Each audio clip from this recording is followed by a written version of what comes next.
Stay hungry, stay foolish.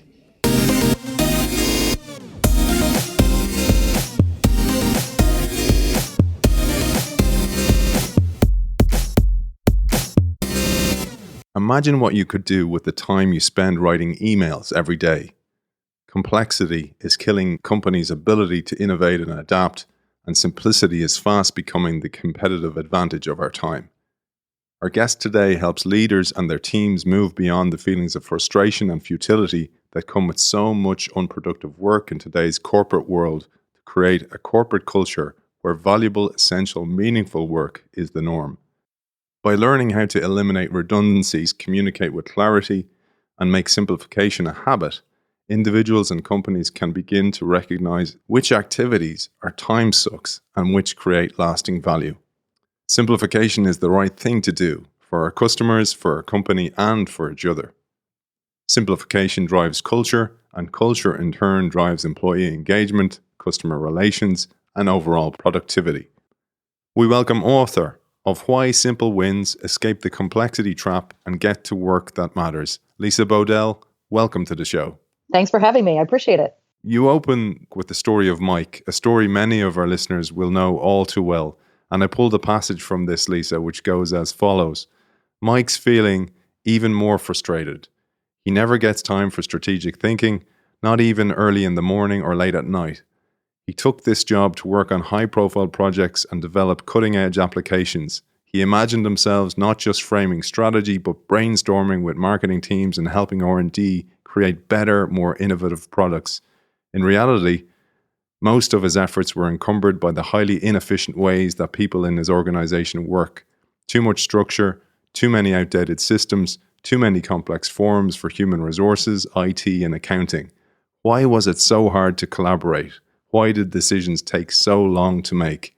Why couldn't meetings and emails be shorter, simpler, and fewer?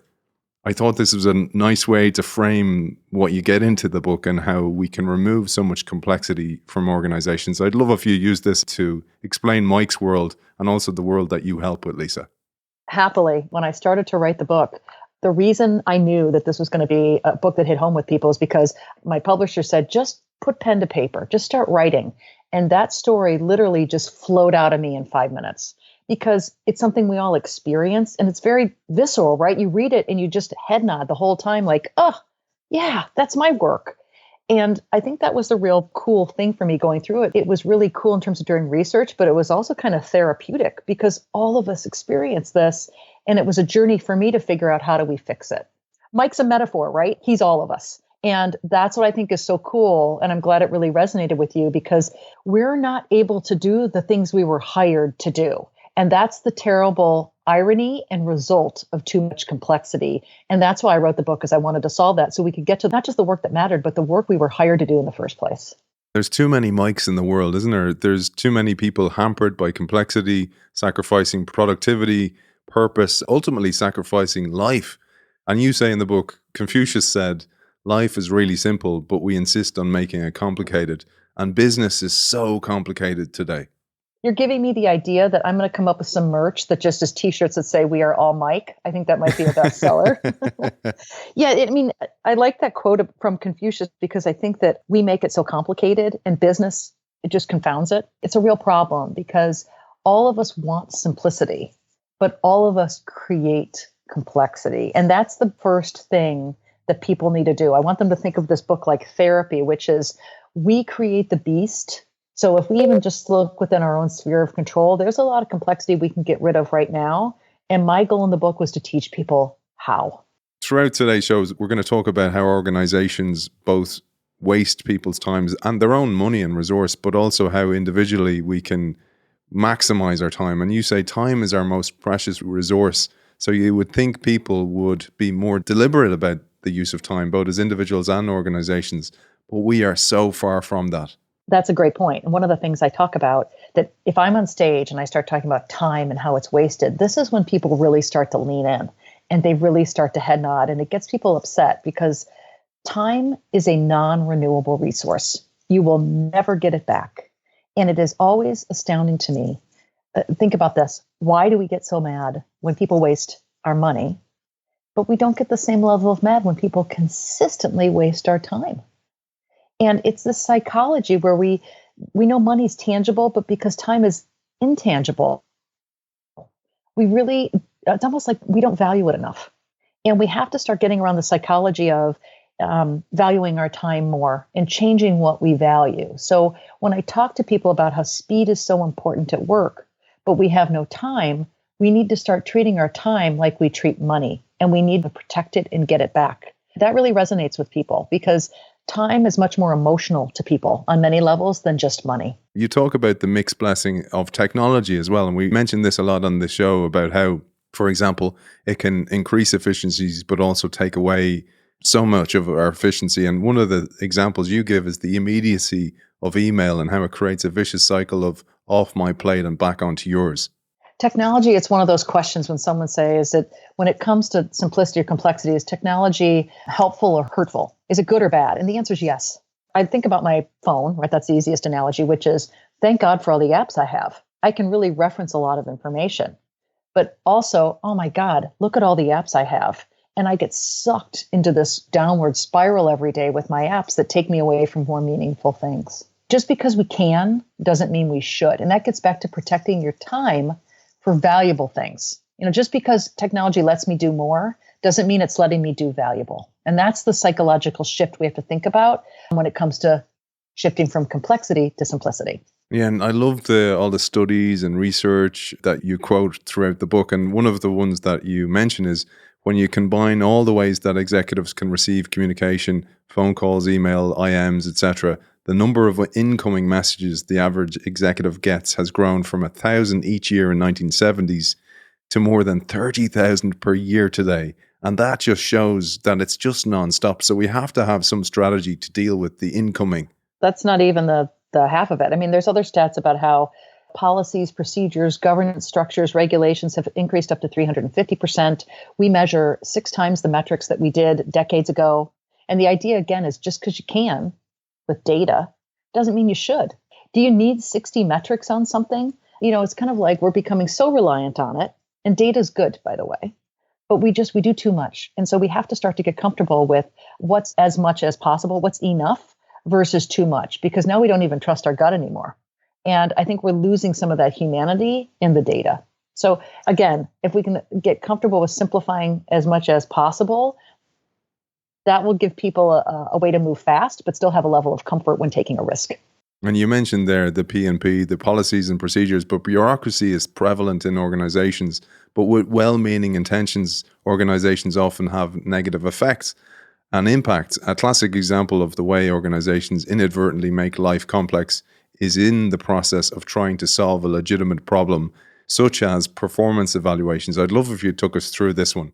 For example, Accenture is one of our clients, and they're great. They were one of the first people to pioneer getting rid of performance evaluations. And here's the thing on that. One, don't do that unless you really know what the human impact is going to be.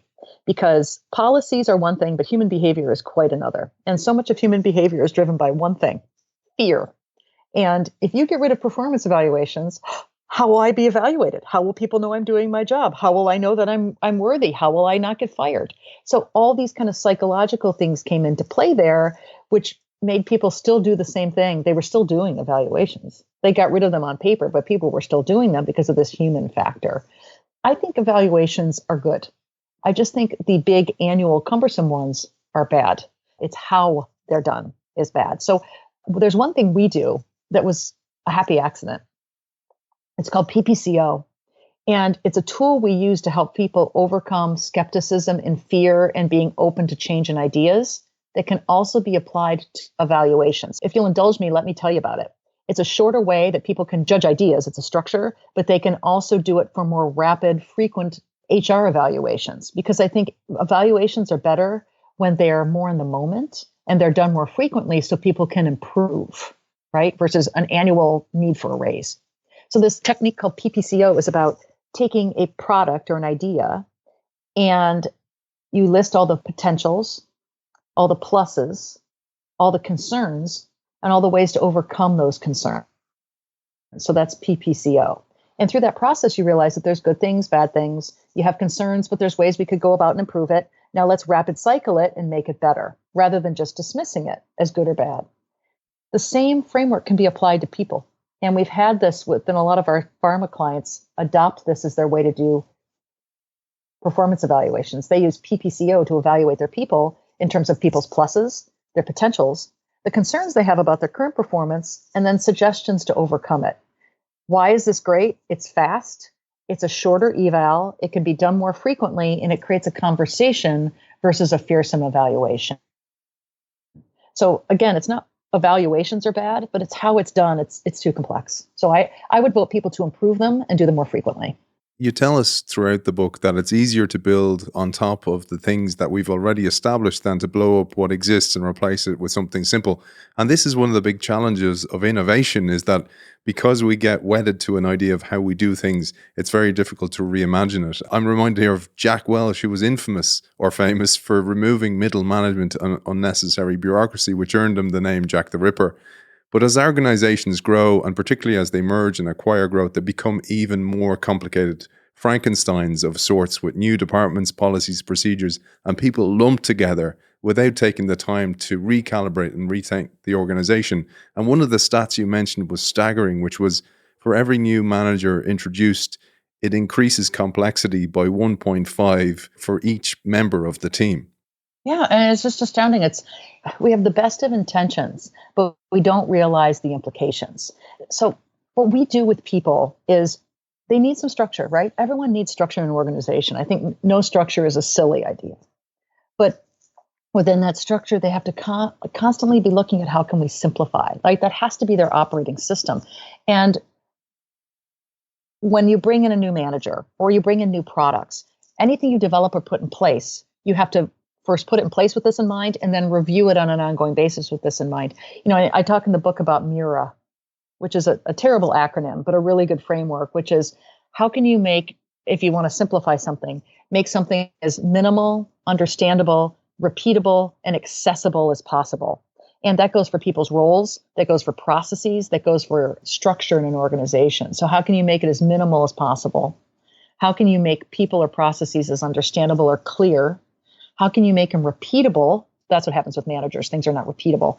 And how can you make them accessible? That's the other thing with managers. How can you make them as accessible as possible without being overwhelmed?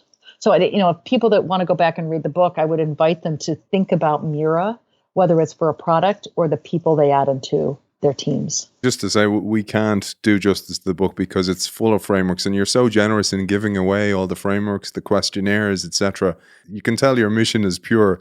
Talking about mission and purpose, this is a huge part of the book that you really focus on, is let's get rid of all this bureaucracy and miscommunication and complexity so people can focus on purpose and mission and stuff that really lights up their day rather than the mire and the complexity. I mean, people really want to focus on work that matters. What really strikes me is how much of our time is spent doing work that we weren't hired to do. I believe that people want to and were hired to do meaningful things. That's why they came to their jobs in the first place. No one wakes up in the morning, looks at their inbox and says, oh, I'm so popular. This is so amazing. I can't wait to spend more time on email. God, look how amazing I am. And if you ask them when they were interviewed, by the way, for a job, was one of the questions when you were being interviewed, how good are you at giving meetings? Show me how you can write a great email. No one interviews with that, but that's what we spend most of our time doing. And teams recognize that. And so what they try and do now is they try and get rid of all that meaningless work to make space for meaningful work, right? That fulfills their potential. But here's the irony, is that when you ask people, when they say, I wish I was doing more meaningful work, right? Rather than drowning in meetings and emails, they don't know how to define it. They don't know how to answer it. They give these lofty things about, well, I do more strategic things, or, well, I spend more time with clients. But what specifically would you do? And we do an exercise with teams where we help them, first of all, get rid of the stuff that they think is crap, the meaningless work. And they're very good at being able to identify that, because that's the pain point, right? We're really good with fear and pain. But then once they get rid of it and you say, you have all this time now, what do you want to be doing? And it takes people a minute to get started, and they start listing it and listing it. And once they get going, what's really cool is, as a team and as a people, they start to get back to defining what is meaningful to them How can they have a compass now that they can focus on that? And how can they make sure that every day they can make better decisions around what they're doing? Does it get them towards this meaningful goal or not? Because if it doesn't, maybe they shouldn't be doing it. And we can talk about this a little bit too, this is helping people decide where they spend their time and how they change their values around, am I doing meaningful things or am I just being busy? And most of us are just busy. Your focus here is organizations, and that's your expertise, but ultimately you're helping people in their lives because they're going to be happier. I was telling you off air that so many people are really, really busy. And a mother said to me once that when she's in work, she feels guilty that she's not at home with her kids. And then when she's at home with her kids, all she can do is think about work and that, as you mentioned, that overflowing inbox. But ultimately, if we can free up people in organizations to give them more purposeful work, they're going to be happier and they're going to have better lives. There's a big psychological shift that has to happen. What we value today and what we say we value, there is a huge chasm between those two things, because we say we want to be a simpler life, we want to do less, we want to spend more time on things that matter. But in life, and especially at work, we value doing more, not less. You are rewarded, you are bonused, you are given promotions based on doing more, not less. So that has to shift. We are rewarded or feel a dopamine hit when we are doing, not when we are thinking. And the result of that actually is people feel more comfortable when they are busy. You know, those people, like, for example, that can't not have their phone in their hand for more than 30 seconds, right? Like a dopamine hit. It's the same thing with being busy, is that people feel like if they are not busy, they are not valued and they will not be perceived as valued. So one of the big things, I was talking with the CEO of a pharma company recently when I was over in Switzerland, and I said, I think the biggest challenge you're going to have isn't that people want to get rid of stuff. It's what happens after that. And especially leaders are going to have to get comfortable with what it feels like to be unbusy.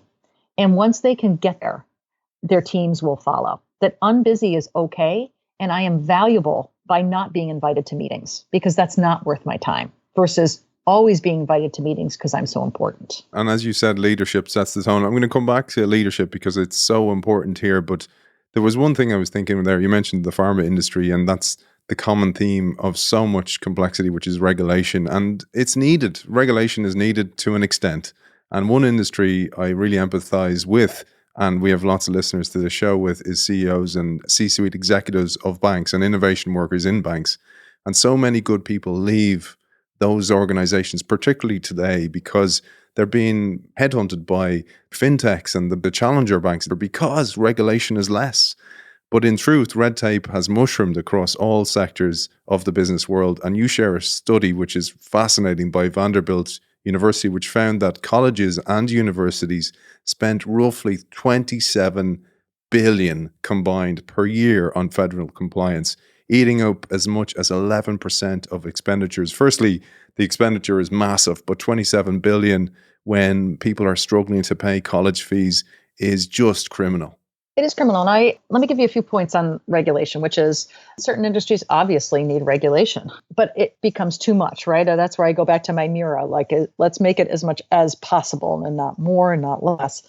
I think that the issue around regulation, however, is, and we work mostly with regulated industries, and that's on purpose, because if we can simplify within regulated industries, we can do it with anybody. So we work with banks, we work with defense firms, we work with pharmaceuticals, et cetera. And it's interesting to me because they'll say, everyone, by the way, every industry thinks they're more complex than the other. Everyone does, which I always love. You know, pharma has it worse, the banks and defense has it worse, and government has it worse. But anyway, people start to use regulation as an excuse of why they can't simplify.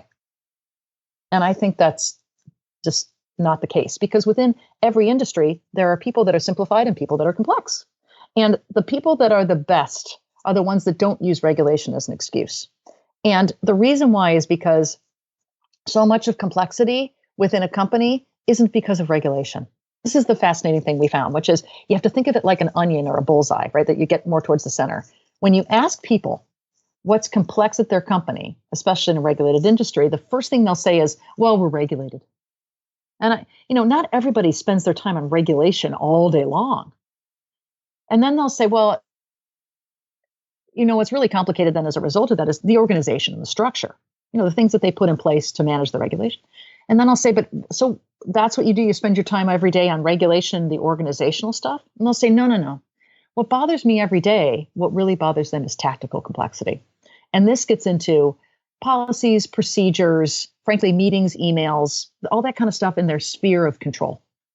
And then when you really ask them what drives that, like things like decision making and too many complex processes, is behavioral complexity. So yes, they're regulated, but every single day on your team, right? The place where you operate every day, it's risk, fear, power, control, trust. That's what drives complexity. That's why you're CC'd on too many emails that don't matter. That's why you sit in too many meetings that completely suck. That's why decision-making is multi-layered. If we can start to address the behaviors in our sphere of control, you could dramatically increase your productivity in a regulated company. Trust is the bedrock, and we had Amy Edmondson on before Christmas, and she talked about psychological safety being the soil in which crops can grow. And it's the same thing here, that so many emails, those emails that go as discussed in our meeting just now, they're cover your ass behaviors because people are fearful that it's going to come back and bite them in the ass. And I loved chapter 3 in particular because you address us individually beyond the organization. And I quote you here, you talk about emails as a double-edged sword, and you say, they knew emails, this is when you asked people, they knew emails were a big problem, sucking up valuable time and energy, but they felt they couldn't choose unilaterally to stop responding to incoming messages because their bosses would perceive them as slackers, and therefore they were trapped in this perpetuating cycle they couldn't escape from. That's the irony, right? And we see this with both emails and meetings, is people will say, God, my inbox is drowning. And see, the thing with complexity, by the way, is everyone thinks everyone else is the problem. No one thinks they create it. Everyone else is the problem. And emails are a two-way street. If you can stop doing emails, but that doesn't stop the flood into your inbox. It is kind of a team decision of how we're going to change these behaviors. No reply alls. There's a great thing that I discovered from one of my pharma clients. This was Merck in Canada. They had a simplicity team, and they said, let's tackle this inbox. Let's get to inbox 0. And they said, what do you think is the biggest thing that clogs our inbox? Let's just try and manage this. And they said it's all those crappy CYA emails or FYI emails that people respond to with like, thanks, got it. Or they feel like they need to respond with a long multi-paragraph response to an article you sent, which was just meant to be an FYI. They actually started a thing called NNTR, which is if something is meant to be just one-way communication, like an FYI, they type NNTR into the subject line, which means no need to respond. And it gives people permission not to respond. And you look like a jerk if you do respond. And that cut down email in their inboxes by 18%, just that little trick alone. So I think it's getting on the same page with how you behave with email. So people stop feeling the need to CYA and look smart all the time. I love that. I actually used that yesterday. It was beautiful. I used that no need to respond. And the person was so happy. They were just so happy. They rang me. They're like, that was brilliant. I was like, you're still responding. Now you're even adding it. You still respond. I know. I was just going to say. But they're so happy because it's like that. I don't know if you ever saw, there's a clip on YouTube and it's like the crazy dancer. So there's always somebody who has to start. First follow. And it starts a riot where everybody else starts. It needs somebody to kind of go, you know what? Enough is enough here. Mm-hmm. And start the ball rolling. And this leads me to leadership, because leadership sets the tone, as I said. And we know this in every aspect of leadership, from innovation to culture. But this is also the case for simplification. And here you emphasize the need for 6 leadership characteristics. I'd love if you took us through this. Absolutely. I think the thing about simplicity is it can be as annoying as telling someone to be innovative. Everyone wants to be innovative, but they don't know how to do it. And when your boss comes to you and says, go forth and be innovative, everyone's like, how, right? Because in what way? Same thing with simplicity. If someone tells you to go simplify, your first reaction is like, what can I and what can't I? What are the guardrails here? So leadership setting the tone, to your point, is critical. So I asked leaders, what do you think really makes a difference? And here's what I found. The first is, if you really want to simplify, that takes courage, because so much, as we've already talked about, is driven by fear, right? And also there's a lot of ego, by the way, tied to the complexity that exists, because I want to eliminate everyone else's meetings, but I don't want people to eliminate mine. Why is mine not valuable, right? So it takes courage to tell people why you want to eliminate it and make space for better things. The second thing is a minimalist sensibility. So you really need to make sure that you approach everything with simplicity in mind. So it becomes literally your operating system. Every time you approach a new person, new policy, new procedure, you have to ask, is it as simple as possible? Using that kind of Mura framework. The next is being really results oriented. And that sounds really, kind of HBR cliche. Who doesn't want to be results oriented? But most of us aren't. We're task oriented.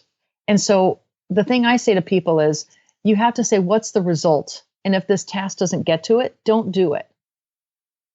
Kind of like, it's not about how much is on your to-do list. It's what's on your to-do list in the first place. And the goal is to get to the result in the least friction way possible. Another one, focus. So it's really easy to get distracted with meetings and emails, etc. But once you define what that meaningful work is, you are going to be able to focus and vet every single thing that comes across your desk or into your inbox and know when to tackle it or if you should even tackle it. The next one is being personal engagement. And what I mean by that is walking the walk. So if you as a leader tell people to simplify and you don't do it, no one will do it. If you tell people as a leader, just say no to meetings, but you attend every single one, people most definitely are not going to say no to meetings. So you have to do it first. You have to set the tone. And then the final thing is decisiveness. I mean, we all know that decision making within companies is a huge, huge problem. And so if you can start to show people that it's okay to make a move and to do it quickly, they too will start to operate with speed and know that there's little penalty for doing the same thing. So that's a lot of different things. That's 6 things. But I think if you could follow at least a handful of those to start, people will start to follow you too. Yeah, I love that. And one thing we discussed is how we all want to eliminate low value tasks. You mentioned this earlier on, and you introduced a tool aptly named the Killing Complexity tool. I'd love if you took us through this one, because this is one we can apply to ourselves as well as our organizations. It's in 2 parts, and it's really good if you do it as a team or with a partner, because the irony again with complexity is everyone wants to say that every task they do has value. I mean, I even do it with my team. I was shocked because I said to them, we were doing a Killing Complexity, and I said to everyone, list your tasks. And that's what this exercise does is you list all the tasks that you do every day or during a typical week, and then you assign a value to them. Is it valuable, not valuable, etc. And the first reaction from everyone is always, every one of my tasks is so valuable. I don't understand it, And then you really have to push them. That's why you need a partner as a team to really think about what of your tasks are valuable and aren't valuable, and not everything can be valuable. And what you're going to find when you rank it, and this tool gives you kind of a scale to do it, is it allows you to then plot it on, are you spending your time on high value or low value tasks? And you're spending a lot of time or little time on them. And the goal is to do as many high value tasks as you can in as little time as possible. And by just looking at your work and breaking it down into tasks or parts, you're able to get rid of the things that take a lot of time but have no value, or don't take a lot of time but also have no value, because that gives you the space to work on the meaningful work. It really is just a way to audit and have a way systematically to rank what you do to eliminate it. The other tools you have in the book are excellent as well, and they all help us hold up a mirror to ourselves. And this show is for rebels and rule breakers, Lisa, so I thought this one would be particularly apt. The next rule is perfect for that, which is kill a stupid rule tool. Okay, this is the number 1 tool we have. And I will tell you, it's so simple. That's why everyone loves it. And I could just rename my company the Kill a Stupid Rule Company, and I would make probably just as much money, right? Because no one comes to me and says, no, we're good. We don't have any rules. We're fine. So Kill a Stupid Rule actually was started by Commerce Bank, which is now TD Bank. And Commerce Bank said they realized as they were growing, they were getting too much complexity and it was taking them away from their customers, right? The valuable things. They started this monthly thing where people could submit a rule that was just stupid. And the CEO, this is important because the leader has to help with this, ceremoniously would kill his favorite rule and reward people for doing it. And it became a thing. I mean, they saved tens of millions of dollars every year in time and money just by killing rules. So you can do this with your team. And here's how it works. You get people in a room and you say, if you could kill any 2 rules at work that hold you back from being more productive or innovative, what would they be and why? And there's only 2 rules to this game. The first is You can't kill anything that are government regulated, industry mandated. If you killed those rules, you'd go to jail. Don't kill those rules. Okay. Those are not on the table. Everything else is like a green rule. It's fair game. The other thing is you can only think about rules that are in your sphere of control. So these are rules that affect you every day within your own team. You're able to get rid of them as a team and decide. You don't have to push them up the ladder. You give people, 15 minutes, and they write down as many rules as possible. And here's what you find. At the end of 15 minutes, people want more time because they're coming up with so many things. The second thing you find when you finally do a debrief on this is most of the things that people come up with are not rules. Some are, but most of the things are cultural norms, assumptions around how we work, policies, procedures, tasks. They're not really rules. Those are quick wins and low-hanging fruit and things that you have control to get rid of right away. And I am continually shocked whenever I do a kill a stupid rule debrief about how people will stand in a circle. They'll read out their rules, and someone within their own team will say, who told you that was a rule? Like, we got rid of that a long time ago. Or who said you had to do it that way? And it's a really great way just to get to teams talking about not just rules, but how they work and the assumptions around it that need to change. It's the number one tool I tell people when they want to start to simplify, do kill a stupid rule. The whole concept here of removing things. There's a great Steve Jobs quote, and you do mention in the book, and he said, I'm actually as proud of the things we haven't done as the things we have done. Innovation is saying no to 1,000 things. He's exactly right here. And you mentioned how Procter & Gamble, at the time led by A.G. Lafley, streamlined products to achieve success. I'd love if we shared this, because a couple of weeks ago we had on Alex Osterwalder, and he was talking about testing business ideas to remove the risk before you go and back them then. And it really ties nicely into this idea. It's interesting about this ability to say no, because again, this is the more versus less, right? And Joni Ivey always says, I love this quote too, when he was talking about Jobs, he said the best thing that Jobs taught him was, what did you say no to today? And that's where we get to this whole, it ties back to the killing stupid rules, killing stupid meetings, the killing complexity tool. It's helping you get comfortable with saying no so you can say yes to the things that matter. And I think people have to get comfortable with saying no, because here's the good news. People want to be nice, and they don't want to hurt other people's feelings. They don't want them to take affront if they want to get rid of their meeting or not come to their meeting. So they say yes. But unfortunately, there's a great sacrifice that comes with that, and that's wasted time. And we just came out with a few online courses, actually. And as part of that, about streamlining meetings and becoming a daily simplifier, one of the modules we have is getting comfortable with saying no. And we actually have a whole takeaway poster for people, 40 ways to say no, because people want to know how politely to say no in a way that still, maintains cultural boundaries in teams, but allows them to protect their time so they can actually spend time on things that matter. I think that's another thing, is getting people comfortable with the way they will feel best saying no.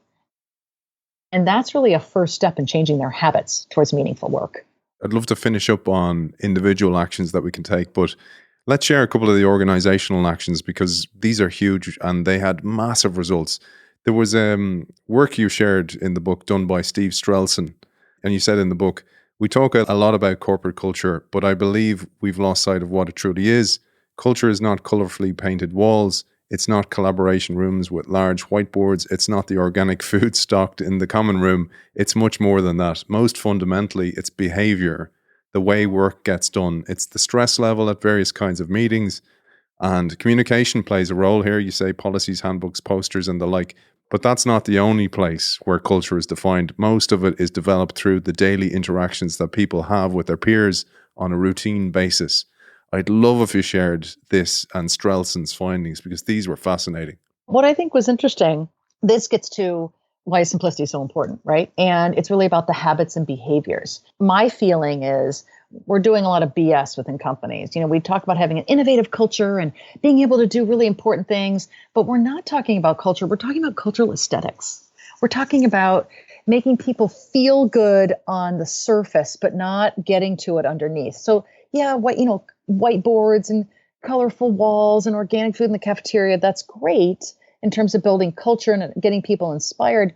But if that's all it took, right, to get people inspired and doing meaningful things, Google would have 100% retention rate of their people, and they don't. They don't. And the reason why is people come to work, they want inspiring places to work, but what they really want is inspiring work. Culture is the work you do every day. And so when you come to work, if your team, right, is all about meetings and emails, that is your culture. If your team is all about meeting with clients and getting outside and learning about what they want, that is your culture. And simplicity really helps focus on what that is because you're doing meaningful work. I think simplicity is your culture. And it's a big driver to the habits and behaviors that will help you get to the meaningful work. So, an exercise we do with teams, it's really powerful. It's so powerful, is we say, what are the behaviors that really annoy you every day that create complexity? And people write them down. And then we say, what are the times when you felt like things just were so simple? What did people do? The behaviors, the habits that really made that stick? And they write them all down. And it's surprising across most companies how similar they are. And we review this list and we have them pick the 3 that they as a team are going to start to model and behave. So it might be things like, we as a team are going to allow everyone to say no to as many things as possible. We as a team are going to stop using so many acronyms and be more clear in our communications. We as a team are going to make the information we use every day more accessible to each other rather than protecting it and making it more complicated. We as a team are going to allow each other to make decisions without having to get approval from each other. It's that kind of stuff that allows people to stop, realize the behaviors that just create complexity, and then we start to agree on what are the ones we're going to really start to give each other permission to do every day and model that behavior. From an organizational perspective, you devote a whole chapter, the last chapter, to a case study in reinvention, simplification reinvention. And it's not Apple, it's not GE, it's not Amazon, it's achievable. And I love that you did this. You did it from not a very sexy industry, not a very sexy business, no offense to the Vancouver City Saving Credit Union, Van City, Canada's largest community credit union. And you say here, simplification requires leadership, resilience, tenacity, flexibility, and hard work. But there are certain lessons we can draw from Van City's experience, lessons that can be put into any organization. And I'd love if you shared these as a final way to rest the case for simplification for organizations. Van City, and thank you for bringing that up. The reason I specifically use them, first of all, is because it gets a little exhausting when people hear the same case studies over and over about, it's Google, it's Amazon, it's Netflix, it's, whatever it might be. Those get a little annoying in a way. And the reason why is because very few people, after they get rid of the sexy part of talking about Google and Apple, most companies aren't them. It's just not realistic. They don't have these giant war chests of money. Their company isn't digital and tech like that. It's not a thing for them. So they can't relate to it. And Van City Credit Union, the reason I loved them was it was so unexpected because it's such an unsexy industry and they are killing it in terms of simplification. I met this woman at a conference. It was a, banking conference. I was speaking at it. I was a keynote and I'm roaming the trade floor afterwards. And here's the credit unions, right? And they're kind of the sleepy giants in the financial services industry. They're not fast. They usually aren't first followers, but they're nice. And I ran into her and I was talking to her and she told me her title. And she was the Chief Simplicity Officer. And I almost fell over. It was like, that's a thing? I didn't know there was a thing. And she explained how they went about their change. It's really a change effort. That's what simplification is. How do you embrace change to focus on the work that matters? Because that's the ultimate goal, getting to the work that matters. That's what simplicity does. And she said, like most companies, we didn't change until something bad happened.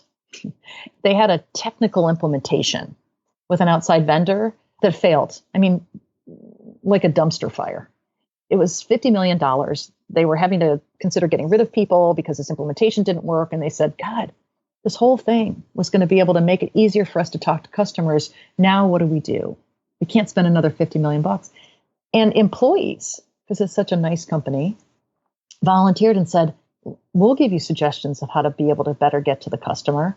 And the simplicity effort was born. They created a team. They decided to just focus on policies and procedures that were getting in the way of getting to the customer. They created agile sprints, these 2 to 3 day sprints that would tackle any idea that was submitted. And this team would help run these sprints with whatever business unit submitted these problems and work them through how to get rid of these policies and procedures. And by the end of 1 year, they got rid of over 300 policies and procedures, over 175 forms. They had saved thousands of hours in time, and it was all employee driven because people know what gets in the way. You just have to ask them. It was just such a great, simple effort that didn't require an outside consultant to come in and do it. They just had to set up a small team to give people the time and the space to get it done. If you get the book, I would read that chapter because it's something that any company or any small team could do on their own to start making impact and getting to work that matters. That's interesting you said about the consultant, the outside consultant, because, I often think about that heuristic that's in the ether today that's like job titles exist today that didn't exist 10 years ago. But one thing that we witnessed with that is the rise of the expert or the rise of the specialist. And every time a new set of experts are added to a business, whether it's technical or process experts or people experts or whatever, the problem is misalignment and communication because each new expert brings their own jargon, ultimately their own misunderstanding of what the process is. It's interesting because I think the expert's great, but I think the future it's not what you know, it's how you think. And that's what we're seeing I do a lot with the future of schools and future of education. One of the issues in businesses is the same thing we're seeing with students that come out of schools. They don't know how to think.